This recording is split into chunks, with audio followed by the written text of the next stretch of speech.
ముదిరాజ్ కులస్తులకు కాంగ్రెస్ ప్రభుత్వం ఎన్నికల్లో ఇచ్చిన హామీలను నెరవేర్చాలని తెలంగాణ ముదిరాజ్ మహాసభ జయశంకర్ భూపాలపల్లి జిల్లా అధ్యక్షులు జోరుక సదయ్య అన్నారు.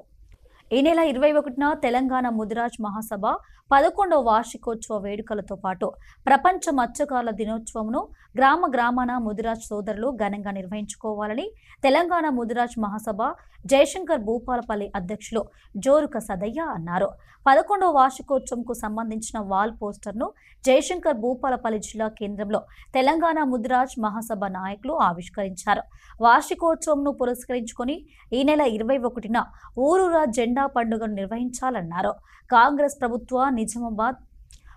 ప్రభుత్వం నిజామాబాద్ డిక్లరేషన్లో ముదిరాజ్ కులస్తులకు ఇచ్చిన హామీలను నెరవేర్చాలన్నారు. ఈ కార్యక్రమంలో తెలంగాణ ముదిరాజ్ మహాసభ నాయకులు, మత్స్య సొసైటీ నాయకులు, ముదిరాజ్ కులస్తులు తదితరులు పాల్గొన్నారు.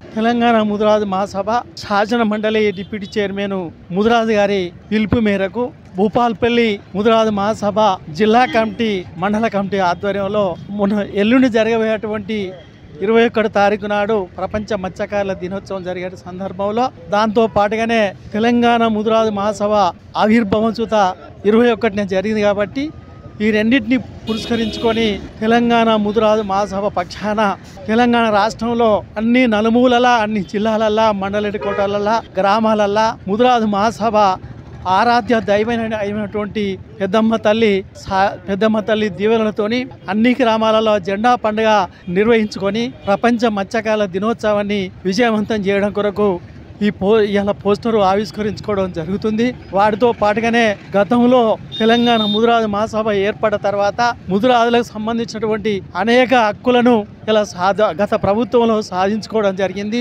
ముదిరాజులకు అనేక రకాల జీవోల ద్వారా ముదిరాజుల హక్కులను గత ప్రభుత్వంలో తెలంగాణ రాకముందుకు ఇబ్బందిన పరిస్థితి ఉండే గ్రామాలలో అట్లాంటి వాటిని ఇలా 100% సబ్సిడీ పిల్లలు తీసుకొచ్చుకోవడం కావచ్చు, చేప పిల్లలు పంపించేయడం కావచ్చు. వాటితో పాటుగానే 4 వీలరు, 2 వీలర్సు, వ్యాన్లు, అట్లనే మత్స్యకారుల పరికరాలు చూత 75%తోని సబ్సిడీ మీద గత ప్రభుత్వంలో సాధించడం జరిగింది.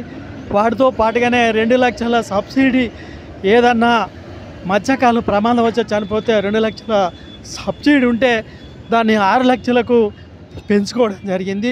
వాటితో పాటుగా గ్రామ పంచాయతీ పరిధినటువంటి చెరువులు, కుంటలు ఏమున్నాయో ఆ చెరువులు, కుంటల గతంలో గ్రామ పంచాయతీకి, గ్రామ సర్పంచ్కే అధికారం ఉండేటువంటి పరిస్థితి ఉండే దాన్ని చూత తెలంగాణ ముదిరాజ్ మహాసభ ద్వారా దాన్ని చూత సాధించుకొని ఇలా మేము అవి ప్రభుత్వం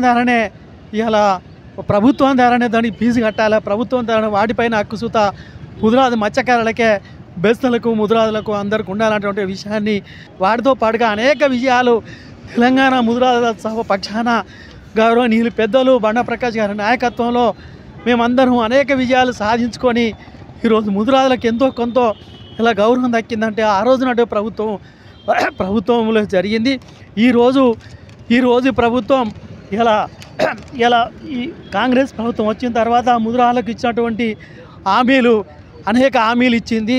నిజామాబాద్ డిక్లరేషన్లో ఇలా బీసీడీ నుంచి ఏ చేస్తారని రేవంత్ రెడ్డి గారు చెప్పడం జరిగింది.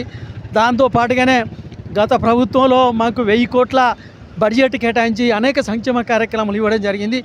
ఈ ప్రభుత్వం ఇప్పటికైనా మాకు ఇచ్చినటువంటి హామీలు నెరవేర్చాలి. వాళ్ళు పెట్టినటువంటి 6 హామీలల్లా కొన్ని ఉన్నాయి.